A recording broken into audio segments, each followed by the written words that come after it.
There are the little critters right there. So I bought these, and then I ended up holding on to them because they lasted for so much longer than crickets. And I got them from when they were pretty small, and so now they're fairly big. They're actually very big. What I noticed, this is a cricket cage. I noticed that they actually like to be in these tubes. And not only do they pollen these tubes, but they pollen these tubes based on like generation. So the bigger ones clump in the bigger tube, the dominant ones, and then you come around and you start seeing smaller ones. Those ones are smaller, not by much, but they are. And then in this tube, maybe that's the biggest tube, or like the biggest ones, because there's some gigantic ones that hang out in there. So it's weird. They segregate themselves. So what I did is I made them a giant version of this with big PVC tubes that we scored inside, and did all this. And I'm going to show you the entire process and how I made this thing.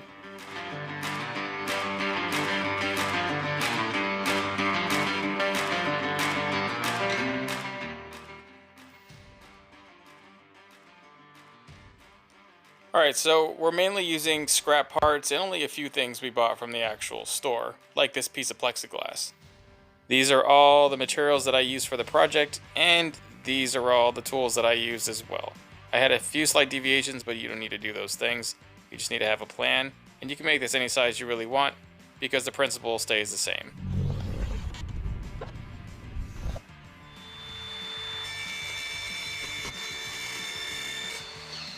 That little cleaner. So, in fact, I actually broke a piece off there. Oh man, it like shattered like glass. The main piece held though, so that's good. Main piece held. You use a cutoff wheel this time.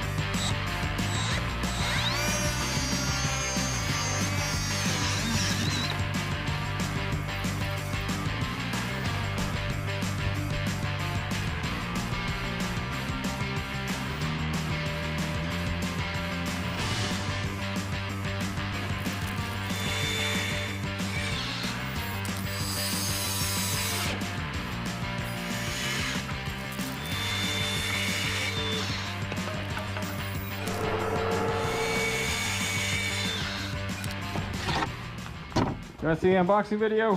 There. I haven't used this yet. We're about to use it. And so far, looks pretty nice. I cannot complain. It looks pretty sweet. It's got the handle. When I cut this scrap plywood, I didn't do the best job of it being straight. So I'm gonna go ahead and handle that with a belt sander real quick so I can straighten out the ends and then it'll all mesh together perfectly. Now that we have a good template for the platform, we're gonna go ahead and cut this thing out 3 more times.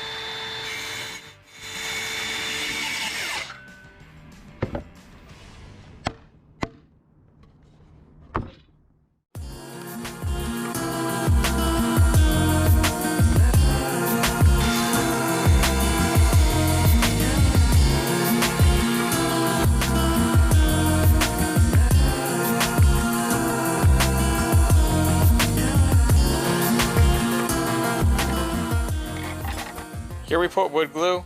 I'm using plywood, so put a copious amount of glue because the plywood will just suck in a lot of it. We are going to reinforce these joints with a few screws on each side, but that comes later. For now, we're going to go ahead and clamp it with a square ruler to make sure it's symmetrically sound while it dries, and then when it dries, we can move on to the rest of the project.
So for the first cut, we make the actual window. We leave the inside of the first initial piece there to actually act as a frame for the plexiglass. We go ahead and cut this to fit, and then we can pre-drill holes. But we have to seal the wood before we really permanently install anything, so these are just pre-drilling, pre-measurements, and then once everything's sealed, we'll go ahead and attach everything.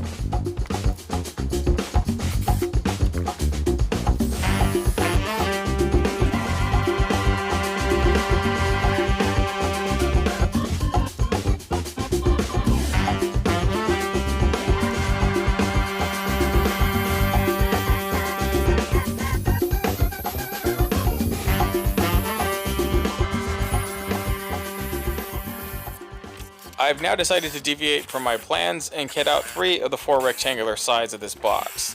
The front will be for plexiglass to view, the back will be a vented platform, the top will be some sort of form that will hold a lamp, and it'll do it well. Now that the box is actually made here, we can go ahead and start the light sanding. We go with a light grit sandpaper on an orbital or palm sander, or just a regular sandpaper and a block can do this just fine. We're going to go ahead and smooth out the edges so it'll look nice. This wood has also been sitting out in the sun because this is all scrap wood, and so giving it a nice sand will actually take off some of the discoloring the sun does and make it all look even.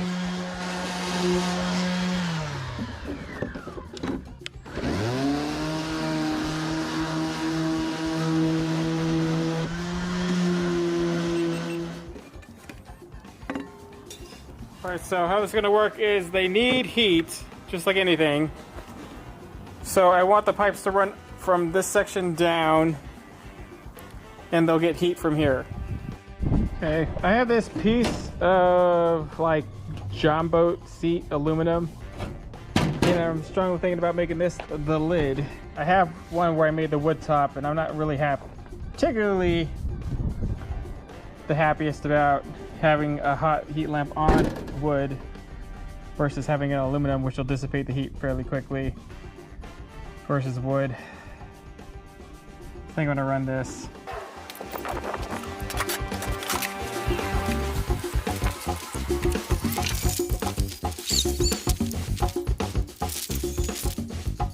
Alright, so I cut this piece. I had to doctor it up because my cuts didn't come out that great. I'm having a really off day with the cuts. Not going too well. I'm having to do a lot of extra work to smooth it out.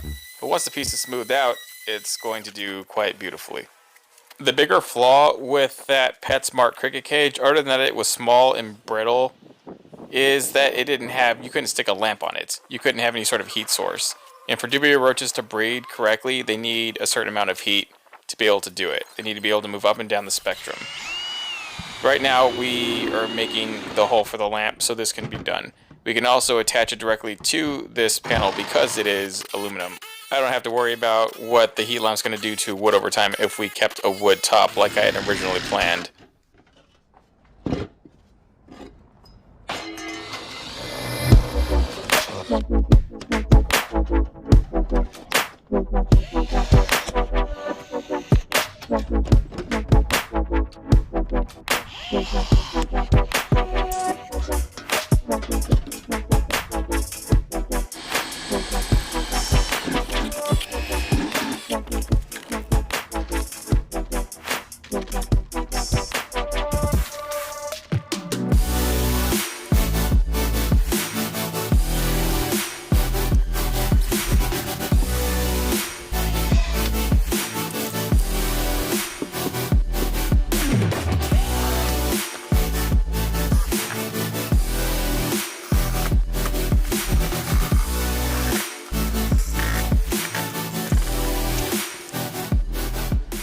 The rivets were a last minute deviation to the process. I was initially going to screw that lamp in on the wood top with just latch screws.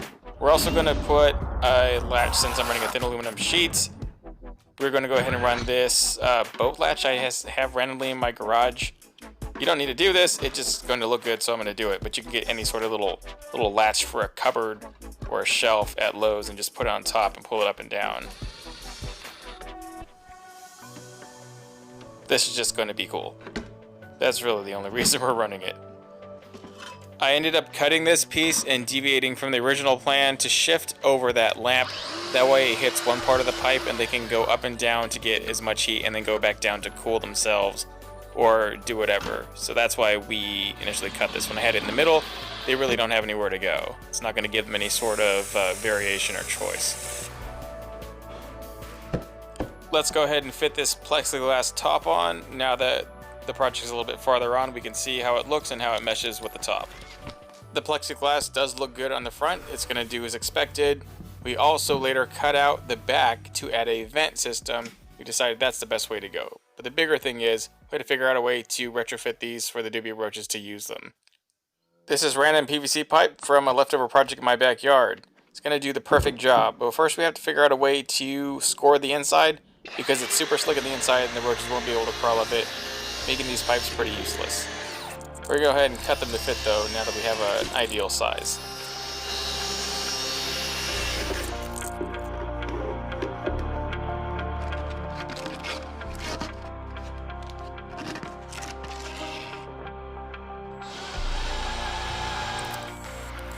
And that's hot.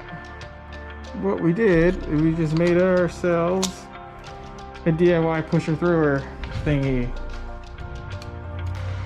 And then we just push that through the tubes.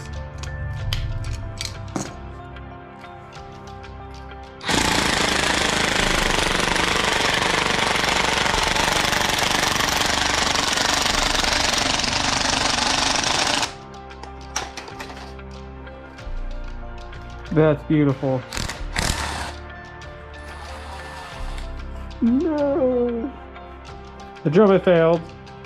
It's alright, I got a much better design now.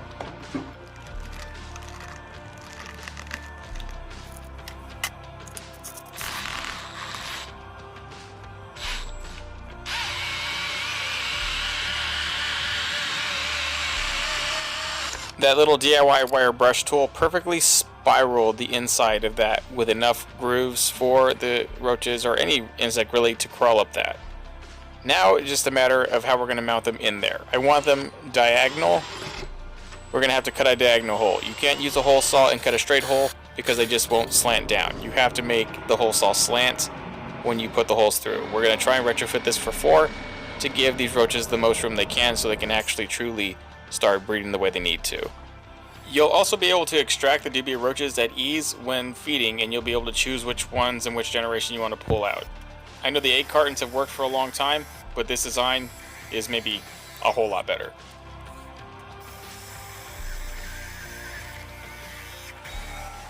After we've cut out all our holes and cut out all our sides, and we know this whole project is going to do exactly what we need it to do, we're going to go ahead and do the final step. We're going to take everything off and stain and seal the wood.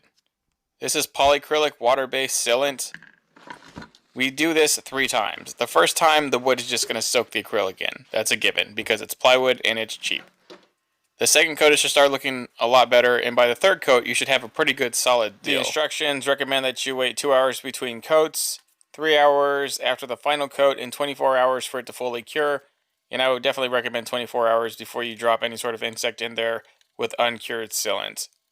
I had a lot of comments from people in the past on these projects that pine is actually poisonous for a lot of animals, but if you seal whatever it is that you're going to use, I mean, the wood's not going to be poisonous through the sealant. That's what the whole purpose of the sealant is. The sealant acts as a barrier between the wood and whatever's on top or near it. So nothing can get in, nothing can get out. Your animals will be safe from whatever the wood could possibly do to them, if anything, and also the wood will not get stained from excretions and poop and everything else. It'll be sealed off and fine. One of the last things we needed to do was make windows for those pipes, and we did it out of Lexan polycarbonate, which is a small sheet of that. We tried the plexiglass, it just shattered with the hole saw. The hole saw cut that stuff out all day, and the Lexan is durable and flexible enough to take the hole saw when you're fitting it. So we're going to go ahead and just take these off. They're going to make perfect windows. We're going to super glue them on there and let them sit right side up so the glue can dry. Then we're going to attach everything outside, and that's really all we have left to do before we can go ahead and put these roaches in there. But at this point in the project, that sealant has cured about, for a whole 24 hours. I chose to do one deviation and use perforated metal for the vented backing. That's the only thing. I change my mind a lot in projects, but hey, This is the last mind changing. We're about to put this whole thing together, and then we get to the money.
To my surprise, there was a lot of roaches in those little small tubes before I put them in here in the big cage. I was pretty surprised. We got a ton of females, 2 full-grown males, and, after I put in the food and some other things, they just all clung there, and then they were just chilling out in the tubes. And we got some pretty good footage. We can see them all there.